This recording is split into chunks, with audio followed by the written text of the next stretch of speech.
like, okay, let's create a storyline. Created a storyline. What happened in the club? You meet up a girl, yeah, boom, I his cousin, you know. So anyway. Oh boy.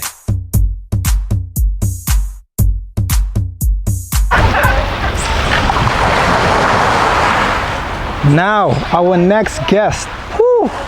Our next guest is without question one of the most diverse artists on Sittin, period. Any type of genre he puts his hands on turns into something special, whether it's R&B, reggae, or soca. Now, he's achieved many great things in the musical field locally and internationally, and is bound to do much greater things in the future. But for now, you better dub that man as the prince of the musical scene on Sittin. Ladies and gentlemen, Kenyo! What's good, my brother? That's good, bro. I was saying I like the little twist you put to it, the Kenyo. Okay, cool, Nice, appreciate nice. it. Appreciate it. How you feeling today? I'm good, bro. I'm good. It was a hot day, but the breeze is nice. There's a nice little scenery here we got going on. So. For sure, for sure. Yeah. Thanks so much for being on the show. Shall we get started? Of course, bro. Let's get into it. All right, so what we like to start off with is the musical origin of Kenyo Baly. Yeah. Now, where did you start till where you are now? And tell the people who you're from. Okay, well, Kenyo Baly. I was born on the Dutch side, raised on the French side of the island. And so I'm fluent in both English and French. I grew up singing in church. So I would say at 6, I probably did like my first song on my own. My dad, he told me he had this song that he loved, this gospel song. He wanted me to sing it, and he felt like that the people would receive it well if I did it. So Right. at the age of 6, I went on stage, did it for the first time. Everybody was amazed, they loved it, they wanted more. And my pastor told me I had an anointing. At the age of 6, he was like, you have an anointing. So that's when I knew I had something special. So ever since, I saw how it moved people, and I felt like that's what I wanted to do for the rest of my life. Yeah. Wow. All right, now to answer the question, who you for? Like, who are your parents and where did they come from? Okay, so who you for? My parents, Brenda Lake, now Arundel. She is a very ambitious woman from the French side and the Dutch side. You know, Yep. both French and Dutch. One island. Yeah, so yeah, Brenda Lake, and my dad is Alex. He's a driving instructor on the French side. Very humble, calm man. I feel like we're very similar, and I'm like a perfect mix of my parents. Super. Looks wise, physically, and attitude and character wise. Okay. I'm like a perfect blend of my parents and a perfect blend of both sides of the island. You know, if that makes sense. Nice. Now, when researching you, I had to go through your Facebook a little bit and stuff like that, right? And while scrolling down, to my surprise, I see you post a picture of my wife. Now, what I mean by that is you took a picture, an appreciation post on Sade Adu. Sorry? Sade. Yes, Sade. Sade. Yes. Now, my question relating to that is, what are some of your musical influences? Because once I saw Sade on your timeline, I'm like, wow, okay, so this man does know good music. Of course. I mean, it's Sade. Yeah. Come on now.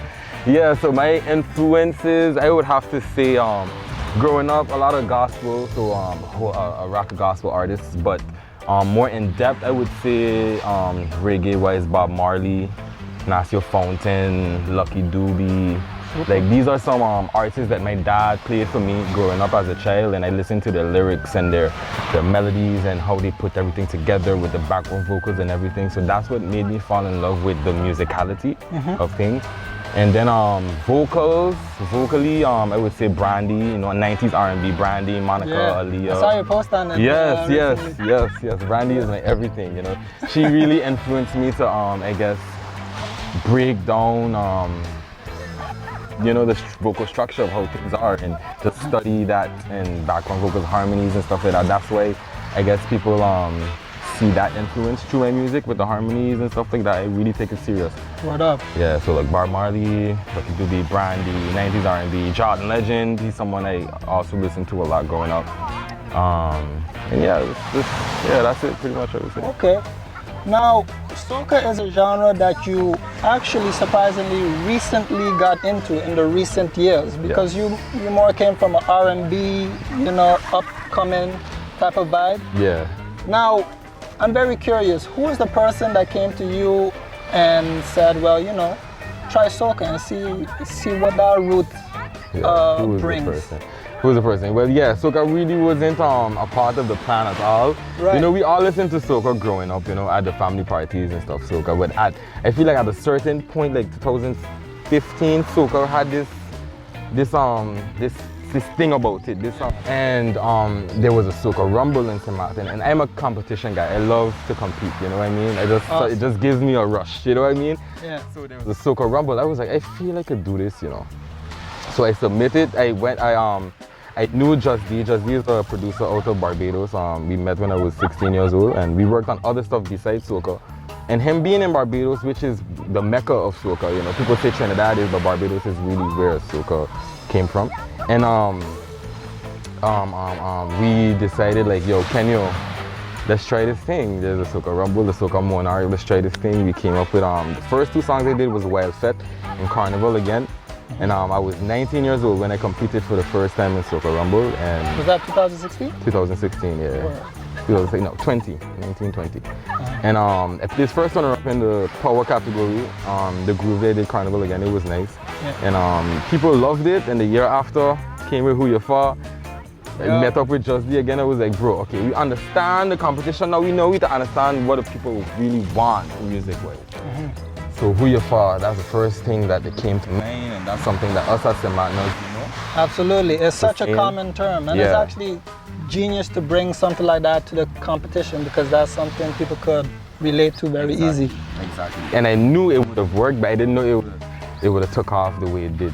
I really had no idea. Who was the person that thought of the idea behind Who You For, and does it come from a personal story or experience?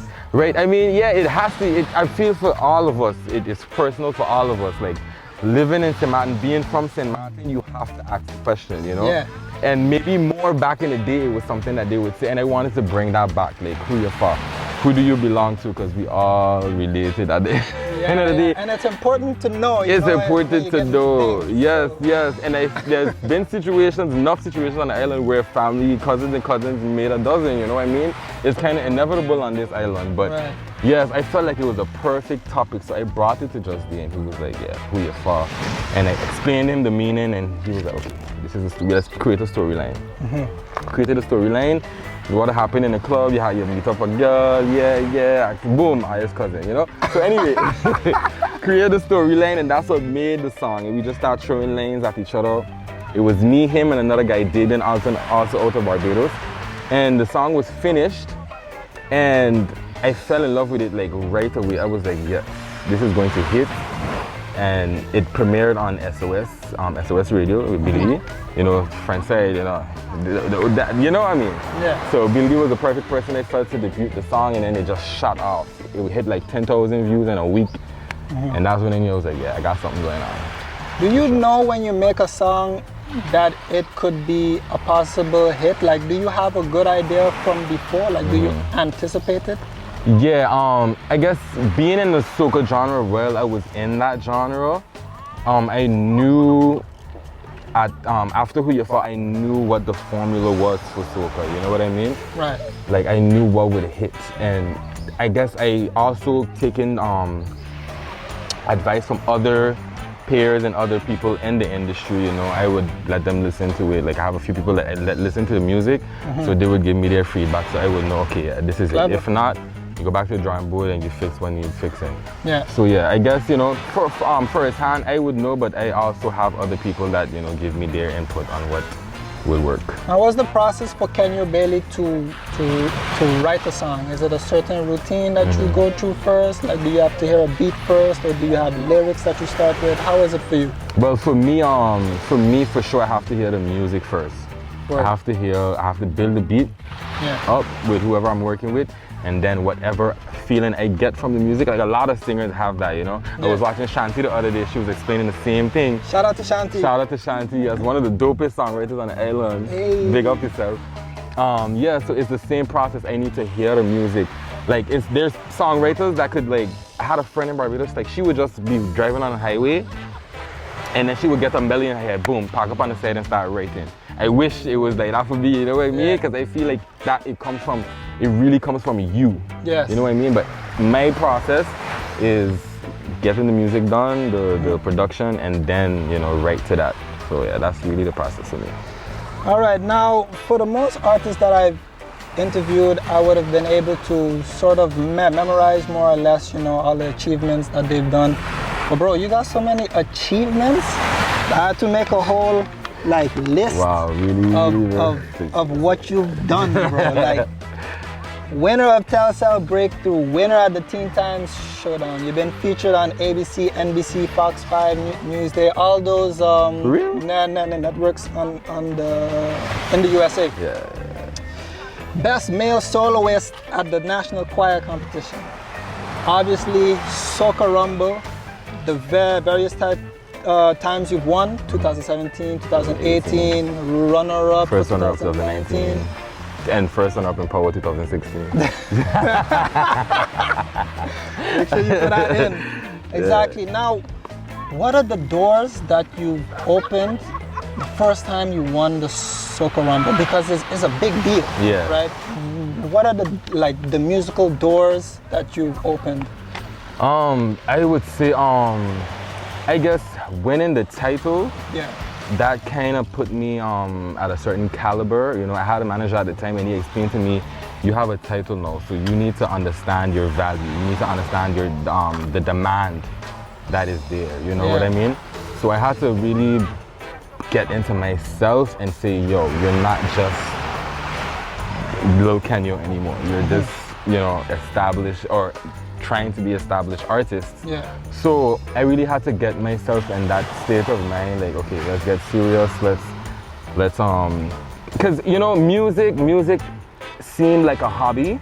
It seemed like a hobby. Of course, it's my passion, but it always, you know, people look at it as a hobby, but I feel like when I got the title, that's when it felt like a job. Yeah. It literally felt like, okay, this is your career, this is what you're doing. So that's what helped me understand I have to really take my craft serious. Not just music-wise, but business-wise as well. You know, because it gets very tricky, especially on a small island like this. It gets tricky. Gotta be careful. Yeah. But it worked. So I feel like after that, that's what really established me, and I got to understand the business aspect of things, and also being recognized internationally. You know, because at that time, Soca was booming in every island, not just islands, but even in Europe, like Ibiza and in Holland and London. You know, it just took off. So it allowed me to get booked in different places like Aruba.